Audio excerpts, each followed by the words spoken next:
Hello friends, स्वागत है आप सभी का वीकेजी स्टडी चैनल में। आज हम आपको इसमें बताएंगे जो आपके एग्जाम में काफ़ी ज़्यादा पूछा जाता है, सीटेड में, टेड में, सुपर टेड में, सभी से इससे क्वेश्चन बनते हैं और काफ़ी ज़्यादा क्वेश्चन इसी से आते हैं। ठीक है, सीडीपी है। मैं आप लोगों को बताने जा रही हूँ थर्ड का सीखने का सिद्धांत क्या है। थर्ड जो बताए थे सीखने का सिद्धांत, उसको मैं आपको बताने। उनका अन्य नाम क्या है? प्रयत्न एवं भूल का सिद्धांत और प्रयास एवं त्रुटि का सिद्धांत। ये दोनों सिद्धांत किसने दिए थे? थर्ड का ही है। किसका है? थर्ड का सिद्धांत है सीखने का सिद्धांत।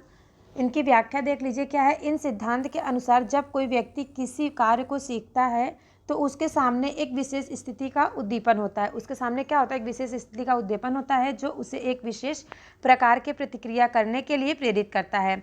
इस प्रकार एक विशिष्ट उद्दीपक एक विशिष्ट प्रतिक्रिया से संबंध स्थापित हो जाता है और इस संबंध के फलस्वरूप क्या होता है? जब व्यक्ति भविष्य में उसी उद्दीपन का अनुभव करता है तब वह उससे संबंधित उसी प्रकार का व्यवहार करता है। जैसे जब बच्चे भूलते हैं तभी ना सीखते हैं। कर करके भूलने का सिद्धांत क्या होता है? प्रयत्न एवं भूल का सिद्धांत यही है थर्ड का सिद्धांत। प्रयोग में इन्होंने एक पिंजड़े में भूखी बिल्ली पर किया था। इन्होंने किस पे प्रयोग किया था? थर्ड में पिंजड़े में एक भूखी बिल्ली पर प्रयोग किया था। ये काफ़ी बार पूछा गया क्वेश्चन, ये आप लोग नोट कर लीजिएगा। ठीक है, एग्जाम में ऐसे पूछा थर्ड ने किस पे प्रयोग किया था?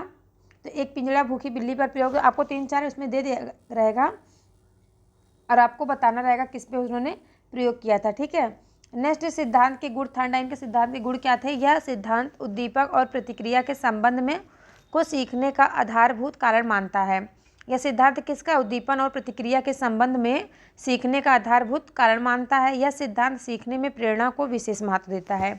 जो इनका सिद्धांत है वो किसको? सीखने में जो प्रेरणा को विशेष महत्व देता है। इस सिद्धांत के अनुसार सीखना इस बात पर बल देता है कि सीखना एक असंबद्ध प्रक्रिया है। असंबद्ध प्रक्रिया नहीं है। सीखना क्या है? एक असंबद्ध प्रक्रिया नहीं है। इस सिद्धांत के अनुसार जो व्यक्ति जितना ही अधिक संबंध उद्दीपन और प्रतिक्रिया से जोड़ा लेता है तो वह उतना ही अधिक बुद्धिमान हो जाता है। ठीक है, क्या कहा है? जो मतलब थर्ड के अनुसार है। इस सिद्धांत के अनुसार मतलब थर्ड का सिद्धांत जो उनके सिद्धांत के अनुसार जो व्यक्ति जितना ही अधिक संबंध उद्दीपन और प्रतिक्रिया से जोड़ लेता है उतना ही उसको क्या होता है? उतना अधिक वो बुद्धिमान हो जाता है। ठीक है, समझ में आया आप लोगों को? थर्ड का सिद्धांत क्या है और उनका क्या नाम है? प्रयत्न एवं भूल का सिद्धांत उन्होंने दिया था। और दूसरा कौन सा सिद्धांत उन्होंने दिया था? प्रयास एवं त्रुटि का सिद्धांत। और उन्होंने प्रयोग किस पे किया था? एक पिंजड़ा में भूखी बिल्ली को रख के उन्होंने ये प्रयोग किया था। नेक्स्ट चलिए आगे बढ़ते हैं, देखते हैं आगे। देखिए, इस सिद्धांत के आधार पर ही थर्ड के मुख्य नियम बने हैं। थर्ड के मुख्य नियम किस पे बने हैं? जो उन्होंने भूखी बिल्ली को दिया था, पिंजड़े में बंद करके भूखी बिल्ली को बंद कर दिया था और उन्हीं पे इनका सारा सिद्धांत मुख्य नियम है। कौन कौन से थर्ड के सिद्धांत के कौन कौन से दोष हैं? इनके जो नियम के कुछ दोष भी होते हैं ना, तो इनके नियम के कौन कौन से दोष हैं? देखिए, यह सिद्धांत व्यर्थ के प्रयत्नों पर बल देता है। यह सिद्धांत किसके? व्यर्थ के प्रयत्नों पर बल देता है। इस सिद्धांत के द्वारा सीखने में अधिक समय लगता है। इस सिद्धांत के द्वारा सीखने में अधिक समय लगता है और इस किसी कार्य को यदि किसी विशिष्ट विधि के द्वारा किया जाए तो वह कार्य एक ही बार में सीखा जा सकता है। वह कार्य क्या? एक ही बार में सीखा जा सकता है। जब किसी भी कार्य को अगर इंसान बार बार करेगा तो उस कार्य को सीख ही जाएगा ना। वही इनकी दोष है कि किसी कार्य को यदि किसी विशिष्ट विधि के द्वारा किया जाए तो वह कार्य एक ही बार में सीखा जा सकता है। यह सिद्धांत सीखने की क्रिया विधि बतलाता है, सीखने का कारण नहीं।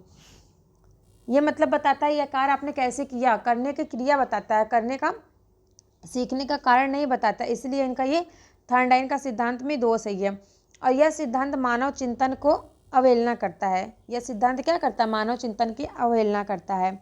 नेक्स्ट है संबंध प्रक्रिया का सिद्धांत, क्लासिकल कंडीशनिंग। ठीक है, ये प्रतिपादित किसने किया था? संबंध प्रतिक्रिया का सिद्धांत ये दिया है पावलोव ने। पावलोव कहाँ के थे? रूस के थे, शिक्षा वैज्ञानिक है ये। इन्होंने किस पे प्रयोग किया था? एक कुत्ते पर प्रयोग किया था। थर्ड का आप लोगों को समझ में आया? इन्होंने क्या किया है? इन्होंने सीखने की क्रिया पर बल दिया है और इन्होंने सीखने का कारण नहीं बताया है। ठीक है, और इस सिद्धांत के आधार पर थर्ड का क्या मुख्य नियम बनता है? यह संघर्ष व्यर्थ के प्रयत्नों पर बल देता था। थर्ड क्या है? ये संघर्ष के व्यर्थ के प्रयत्नों पर बल देता था। अब यहाँ आते हैं क्या? संबंध प्रतिक्रिया का सिद्धांत। ये संबंध प्रतिक्रिया का सिद्धांत क्या है? यह प्रतिपादित किसने किया था? पावलोव ने किया था, जो कहाँ के थे? रूस के थे। और यह एक शिक्षा मनोवैज्ञानिक है। यह क्या है? एक शिक्षा मनोवैज्ञानिक है। इन्होंने अपना प्रयोग किस पे किया था? तो कुत्ते पर किया था। इन्होंने जो अपना प्रैक्टिकल किया था वो किस पे किया था, कुत्ते पर किया था। इन्होंने अपने सिद्धांत में बताया कि किसी संबंध सहज क्रिया में किसी काम के प्रति स्वाभाविक उत्तेजक के साथ साथ एक प्रभावहीन उत्तेजक भी होता है। एक प्रभावहीन उत्तेजक भी होता है जो स्वाभाविक उत्तेजक से संबंधित किए जाने के कारण प्रभावपूर्व भी हो जाता है। अतः सीखना एक अनुकूलता अनुक्रिया है। सीखना एक क्या, अनुकूलता अनुक्रिया है। इनका प्रयोग कैसे हुआ था, अगर पेट भरा नहीं है तो घंटी का बजना बेकार है। अगर पेट भरा नहीं है तो घंटी का बजना बेकार है, ये इनका क्या है, प्रयोग है। नेक्स्ट है संबंध प्रतिक्रिया सिद्धांत के गुण क्या थे। पावलोव के जो संबंध प्रतिक्रिया इन्होंने दिया था ना, तो इनके सिद्धांत के गुण क्या क्या हैं देख लीजिए। अभी आपने थर्नडाइन के खाली दोष पढ़े थे, ठीक है। यहाँ पे इनके गुण देख लीजिए, संबंध प्रतिक्रिया के गुण क्या क्या हैं। तो यह सिद्धांत के सीखने की स्वाभाविक विधि बतलाता है और यह बालकों को शिक्षा देने में सहायता करता है। यह बालकों को क्या करता है, शिक्षा देने में सहायता करता है। यह सिद्धांत बालकों के द्वारा की गई अनेक क्रियाओं और सामान्य व्यवहार की व्याख्या करता है। यह सिद्धांत जो है वो बालकों के द्वारा जो की गई अनेक क्रियाएं हैं और उनके सामान्य को जो व्यवहार है उनकी व्याख्या करता है। और यह सिद्धांत बालकों में समाजीकरण और वातावरण से उनका सामंजस्य स्थापित करने में भी सहायता करता है। यह सिद्धांत क्या करता है, बालकों का जो समाजीकरण विकास है और सामंजस्य स्थापित करता है, वातावरण के साथ इनकी सहायता करता है। ठीक है। नेक्स्ट है इस सिद्धांत से बालकों के भय संबंधित समस्याओं का उपचार किया जा सकता है। इस सिद्धांत की सहायता से बालकों में अच्छे व्यवहार और उत्तम अनुशासन की भावना का विकास किया जा सकता है। इनके दोष क्या क्या हैं, ये तो इनके गुण हो गए। इनके गुण क्या क्या हैं फ्रेंड्स, समाजीकरण और वातावरण से उनका सामंजस्य स्थापित करना ये इनका गुण है। और क्या सिद्धांत में क्या उन्होंने बताया कि बालकों के द्वारा जो की गई अनेक क्रियाएं हैं उनका सामान्य व्यवहार का व्याख्या किया इन्होंने। और इनके सिद्धांत में सीखने की स्वाभाविक विधि बतलाई गई है, यह बालकों को शिक्षा देने में सहायता करती है। और इनके मतलब क्या गुण बताए गए हैं, सिद्धांत से बालकों के भय संबंधित समस्याओं का उपचार किया जा सकता है। नेक्स्ट उन्होंने बताया है यह सिद्धांत सहायता से बालकों में अच्छे व्यवहार और उत्तम अनुशासन की भावना का विकास करता है। चलिए अब हम आपको बताते हैं पावलोव के क्या क्या, पावलोव के जो संबंध में जो थे प्रतिक्रिया संबंध के जो सिद्धांत के आपने गुण देख लिए, अब पावलोव के दोष देख लीजिए। इन्होंने जो बस सिद्धांत बताया उसमें क्या क्या दोष थे। यह सिद्धांत जटिल विचारधारा की उचित व्याख्या नहीं करती है।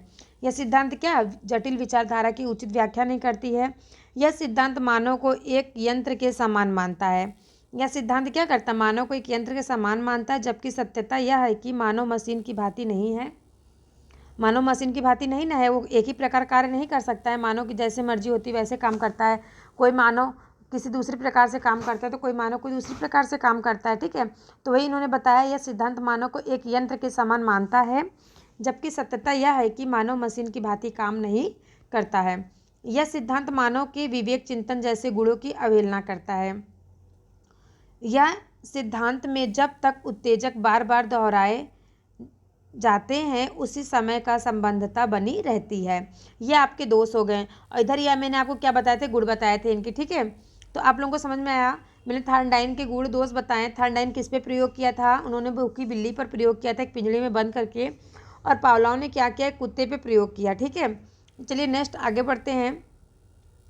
नेक्स्ट देखिए जो आपको मैंने पावलोव का बताया, तो इस सिद्धांत द्वारा क्या हुआ था, अधिगम अस्थायी रहता है, क्योंकि यदि उत्तेजकों को कुछ समय तक प्रस्तुत न किया जाए तो मानव उससे संबंधित प्रतिक्रिया को भूल जाता है। सही बात है। अगर आप कोई भी विषय अपन पाठ से ही ले लीजिए, अगर आप कोई भी लेसन अगर आपने पढ़ा है एक बार और उसको अगर आप दोबारा रिवीजन नहीं करेंगे तो उसको आप भूल जाएंगे ना। यही सिद्धांत किसने दिया था, पावलोव ने दिया था।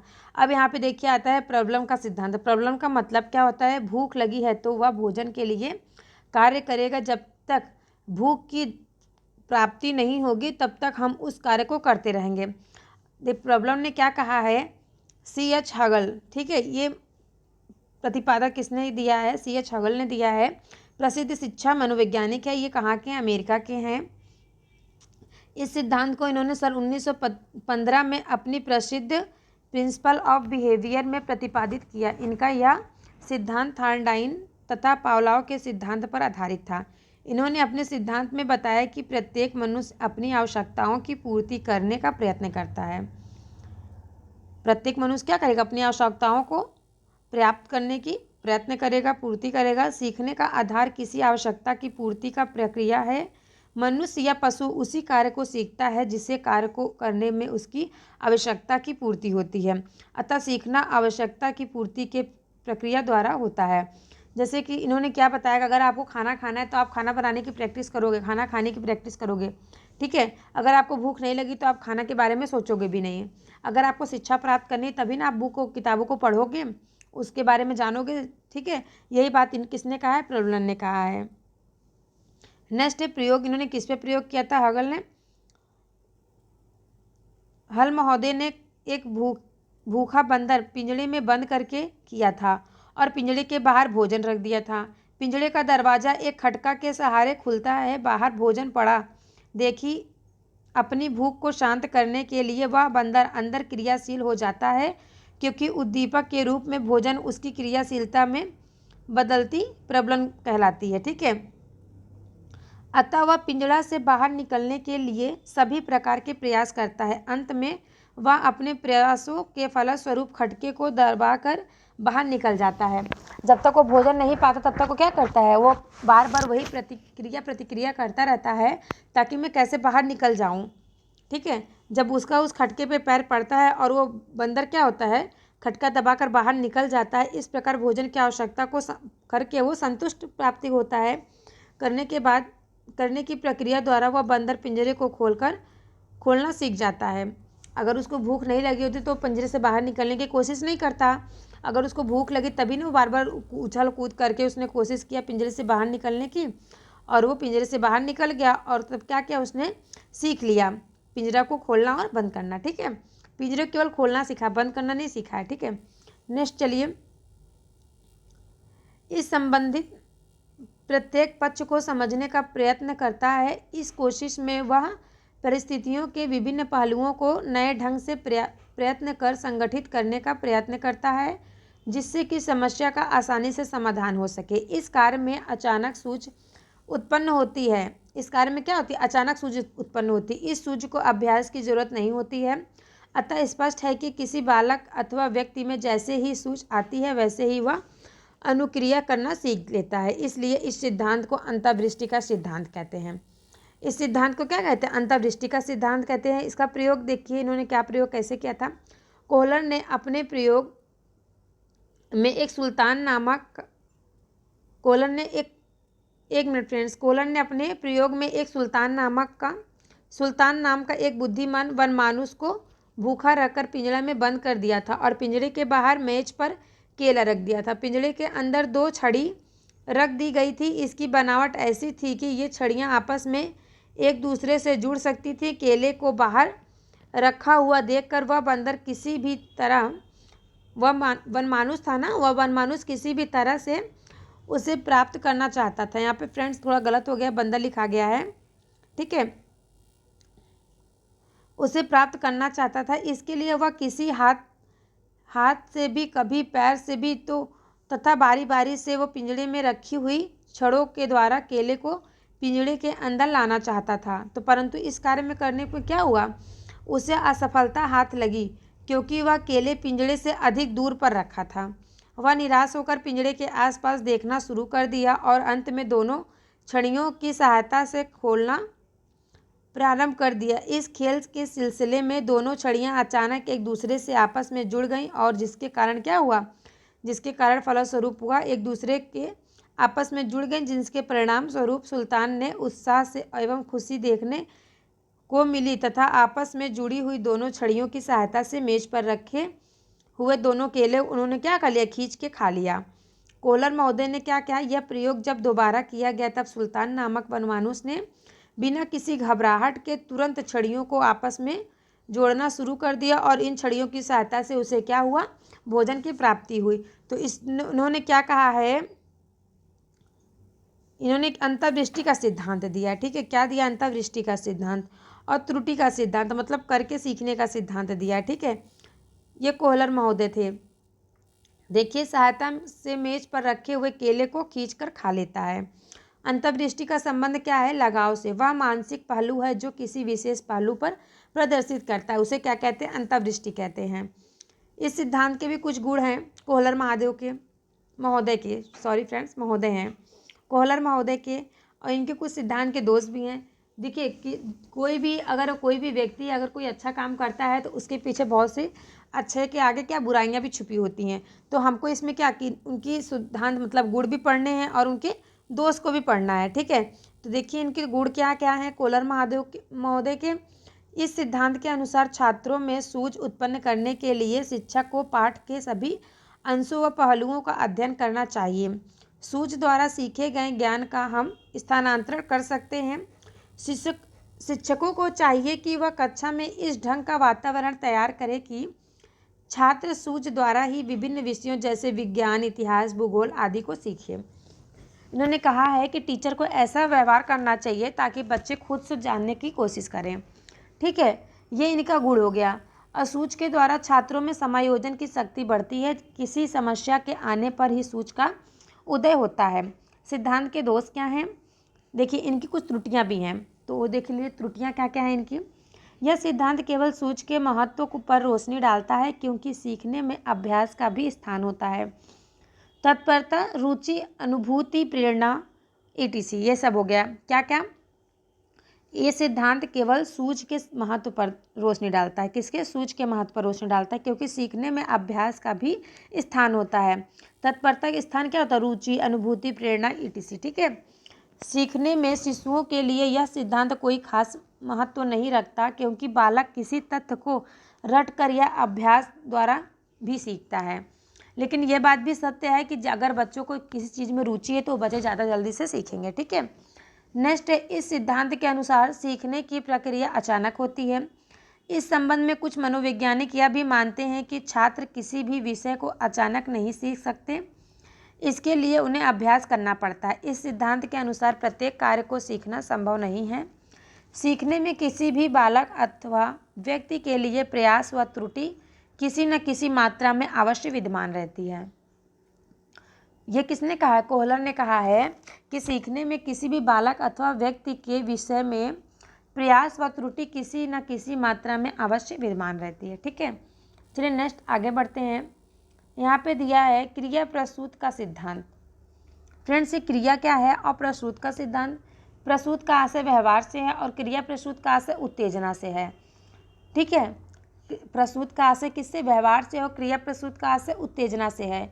उद्दीपक किसी बालक व्यक्ति के लिए वस्तु, और उद्दीपन का मतलब क्या होता है? किसी बालक या व्यक्ति के लिए वह घटना जो बालक व्यक्ति के व्यवहार को नियंत्रण करके मार्गदर्शन प्रदान करती है। दूसरे शब्दों में प्रोत्साहन हो गया किसी घटना को देखकर। जैसे देखिए एग्जाम्पल में सूरज उद्दीपक और सूरजमुखी के आसपास जो कीट उड़ रहे हैं वह उद्दीपन हो गया। सूरजमुखी के आसपास कौन से कीटाणु उड़ रहे हैं? तो क्या हो गया? उद्दीपक हो गया आपका। ठीक है, उद्दीपन। इस सिद्धांत को कार्यात्मक प्रतिबद्धता का सिद्धांत भी कहते हैं। इस सिद्धांत का प्रतिपादन अमेरिका के प्रसिद्ध शिक्षा मनोवैज्ञानिक स्किनर महोदय ने किया था। किसने किया था? ये मनोवैज्ञानिक कहाँ के थे? अमेरिका के थे, और इन्होंने शिक्षा मनोवैज्ञानिक है ये अमेरिका के स्किनर महोदय ने किया था।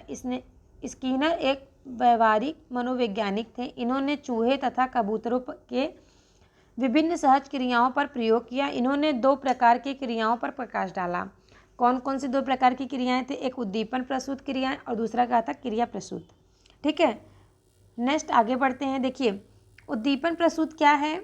उद्दीपन प्रसूत इस सिद्धांत के अनुसार जो क्रियाएं उद्दीपन के द्वारा होती हैं वे उद्दीपन आधारित होती हैं। उद्दीपन वह वातावरण घटना है जो किसी व्यक्ति के व्यवहार को नियंत्रित कर उसे मार्गदर्शन प्रदान करती है। उद्दीपन प्रसूत क्या है फ्रेंड्स? इस सिद्धांत के अनुसार जो क्रियाएं उद्दीपन के द्वारा होती हैं वे उद्दीपन आधारित होती हैं। उद्दीपन वह वातावरण या घटना है जो किसी व्यक्ति के व्यवहार को नियंत्रित कर उसे मार्गदर्शन देती हैं। ठीक है फ्रेंड्स, और क्रिया प्रसूत क्या है? क्रिया प्रसूत का संबंध उत्तेजना से होता है। प्रसूत का तात्पर्य व्यवहार से है। ठीक है, प्रसूत का तात्पर्य क्या है? व्यवहार से, और क्रिया आप लोग जानते हैं किसी कार्य को करने को जो बल लगता है उसे ही क्रिया कहते हैं। ठीक है फ्रेंड्स, जिसको मेरी मेहनत पसंद आ रही हो, ये वीडियो पसंद आ रहा हो, प्लीज़ लाइक कर दीजिएगा और अपने दोस्तों में प्लीज़ शेयर कर दीजिएगा। ठीक से, और जो लोग चैनल पर नए हो तो प्लीज़ चैनल को सब्सक्राइब कर लीजिएगा। ठीक है। नेक्स्ट देखिए, स्किनर जो अमेरिका के वैज्ञानिक हैं, शिक्षा मनोवैज्ञानिक, उनका प्रयोग देखिए, उन्होंने प्रयोग किस पे किया था। स्किनर ने अपने प्रयोग में एक समस्यावादी बॉक्स बनवाया जिसे स्किनर बॉक्स के नाम से जाना जाता है। इस बॉक्स में एक ऐसा लीवर रखा हुआ था जिसको दबाने के बाद फट फट की आवाज़ होती थी। जिसको दबाने के बाद क्या होता था, फट फट की आवाज़ आती थी। इस बॉक्स में स्किनर महोदय ने एक भूखे चूहे को रख दिया। इस बॉक्स की सहायता या बॉक्स की यह व्यवस्था थी कि लीवर को दबाने पर भोजन रखी हुई प्लेट सामने आती थी। इस प्रयोग में देखा गया कि चूहा बॉक्स में इधर उधर घूम रहा था। ऐसे में लीवर पर चूहे की पैर पड़ते ही खट की ध्वनि को सुनकर चूहा आगे बढ़ा और प्याले में रखा भोजन उसे प्राप्त हुआ। यह भोजन चूहे के लीवर प्रबलन का कार्य करता था। इस प्रकार चूहा भूखा होने पर प्रेरित हुआ और यह लीवर को दबाता था। इस प्रयोग में स्किनर ने निम्नलिखित निष्कर्ष निकाले। स्किनर ने क्या किया, एक देखिए पिंजड़े में एक बॉक्स, पिंजड़ा में बोल दिया, एक बॉक्स में लीवर रखा। वो लीवर ऑटोमेटिक ऐसा था कि अगर वो लीवर को दबाया जाता तो खाने की सामग्री सामने आती। ठीक है, तो अंदर जो चूहे को उन्होंने बंद किया था, वो चूहा क्या कर रहा था, बार बार इधर उधर उछल कूद कर रहा था। उसी बीच अचानक क्या हुआ, उनका पैर, चूहे का पैर क्या हुआ, उस लीवर पे, मतलब उस बटन पे आप मान लीजिए पड़ा, तो खाने की सामग्री क्या हुआ, सामने आ गई। तो इस पे इन्होंने क्या मतलब निम्नलिखित निष्कर्ष निकाले, क्या क्या निष्कर्ष निकाले, चलिए देखते हैं। लीवर दबाने की क्रिया चूहे के लिए सरल हो गई। ठीक है, लीवर दबाने की क्रिया, जब वो एक बार पैर उस पर रखा तो उसने देखा कि इस पे पैर रखने के बाद क्या हो रहा है कि हमारे खाने की सामान सामने आ रहा है, तो उसको बार बार करने लगा, तो उसके करने की क्रिया क्या सरल हो गई। लीवर बार बार दबाया जाता, अंततः निरीक्षण सरल हो गया। लीवर दबाने में अन्य क्रिया निहित नहीं थी। लीवर दबाने की क्रिया का आभास हो जाता था। उपयुक्त विवरण के आधार पर एमएल विग्बी ने स्किनर के क्रिया प्रसूत सिद्धांत के विषय में कहा। क्या कहा उन्होंने, चलिए देखते हैं आगे। अनुक्रिया का मतलब क्या होता है फ्रेंड्स। अनुक्रिया वह कोई वस्तु या घटना जो बालक या व्यक्ति में परिवर्तन लाती है। जैसे कि आप देखते हो कभी कभी कोई बच्चा हो या फिर कोई बड़ा ही अगर कहीं भी कोई एक्सीडेंट देख लेता है, तो एक घटना है ना, वो घटना देखने के बाद वो इंसान अंदर से थोड़ा डर जाता है। ठीक है, तो उसी प्रकार ये अनुक्रिया है क्या, यह वह कोई वस्तु या घटना है जो बालक या व्यक्ति में परिवर्तन लाता है। तो क्रिया प्रसूत अनुबंधन अधिगम की एक क्रिया है जिससे सतत या संभावित अनुक्रिया होती है। ऐसे समय में क्रिया प्रसूत की शक्ति बढ़ जाती है। ऐसे समय में क्या होती है, क्रिया प्रसूतता की शक्ति बढ़ जाती। स्किनर का विचार है कि यदि व्यक्ति को कार्य में के परिणाम की जानकारी है तो उसके सीखने में भावी व्यवहार मिलती है तो उसे संतोष प्राप्त होता है और यह संतोष क्रिया को बल प्रदान करता है। यह संतोष क्या करता है, क्रिया को बल प्रदान करता है। स्किनर का विचार है कि यदि कोई व्यक्ति कार्य के परिणाम को जानकारी है तो उसे के सीखने में भावी व्यवहार पर प्रभाव पड़ता है। जैसे मान लीजिए मैंने आपको इस वीडियो में बता दिया कि हाँ, मैंने इसमें आपको थर्डाइन, स्किनर, पावलोव के बारे में बताया है। अगर आपने मेरा थंबनेल देखा और आप लोग को लगा कि हाँ इसमें इतना इतना है, अगर आपको जानने की इच्छा है तो ये वीडियो आप पूरा देखेंगे, लास्ट तक देखेंगे। ठीक है, तो यही इन्होंने कहा है, अगर आपको परिणाम की जानकारी है तो उसके जो सीखने के जो भावी व्यवहार का प्रभाव पड़ता है और जब भी उसके कार्य में सफलता मिलती है तो उसे संतोष प्राप्त होता है और यह ही संतोष क्रिया में को बल देता है। तो इसी प्रकार से फ्रेंड्स, जब आप पूरा वीडियो देखेंगे, आप समझेंगे, तब ना आपको इस वीडियो का महत्व समझ में आएगा। ठीक है, तो वही बात इसमें स्किनर ने कहा है। नेक्स्ट, प्राचीन और कार्यात्मक अनुबंध में अंतर। तो प्राचीन अनुबंध क्या है और कार्यात्मक अनुबंध क्या है, इसमें डिफरेंस क्या है, देख लेते हैं। पहला डिफरेंट है फ्रेंड्स, प्राचीन अनुबंधन सिद्धांत का विकास एक रूसी मनोवैज्ञानिक पावलोव के द्वारा किया गया था। जो प्राचीन अनुबंधन का मनोवैज्ञानिक पावलोव के द्वारा किया गया है। पावलोव कहाँ के वैज्ञानिक थे, रूसी के वैज्ञानिक थे। एक आपका शॉर्ट क्वेश्चन ये भी बनता है। नेक्स्ट है, कार्यात्मक अनुबंध सिद्धांत का निर्माण अमेरिका के शिक्षा मनोवैज्ञानिक स्किनर महोदय द्वारा किया गया था। देखिए, कार्यात्मक अनुबंधन किसके द्वारा है, ये स्किनर महोदय के द्वारा है। ये एक अमेरिका के मनोवैज्ञानिक हैं और शिक्षा मनोवैज्ञानिक हैं। और देखिए प्राचीन अनुबंधन किसने दिया था, तो रूसी मनोवैज्ञानिक ने दिया था, पावलोव ने। ठीक है, ये रूस के वैज्ञानिक थे। नेक्स्ट है आपका सेकंड, प्राचीन अनुबंध सिद्धांत में अनुबंधित प्रक्रिया उत्तेजन द्वारा पैदा की जाती है। जो प्राचीन अनुबंधन है यह उत्तेजक द्वारा पैदा की जाती है, और जो कार्यात्मक अनुबंधन है यह प्रतिक्रिया स्वेच्छा होती है। ठीक है, नेक्स्ट है प्राचीन अनुबंध सिद्धांत में उत्तेजना प्रेरित होती है, और इसमें क्या है, इसमें अनुबंध सिद्धांत में प्रतिक्रिया प्रेरित रहती है और इसमें उत्तेजना प्रेरित रहती है। नेक्स्ट है प्राचीन अनुबंधन सिद्धांत में पुनर्बलन प्रतिक्रिया से पहले दिया जाता है, इसमें कार्यात्मक अनुबंधन में पुनर्बलन प्रतिक्रिया के बाद दिया जाता है।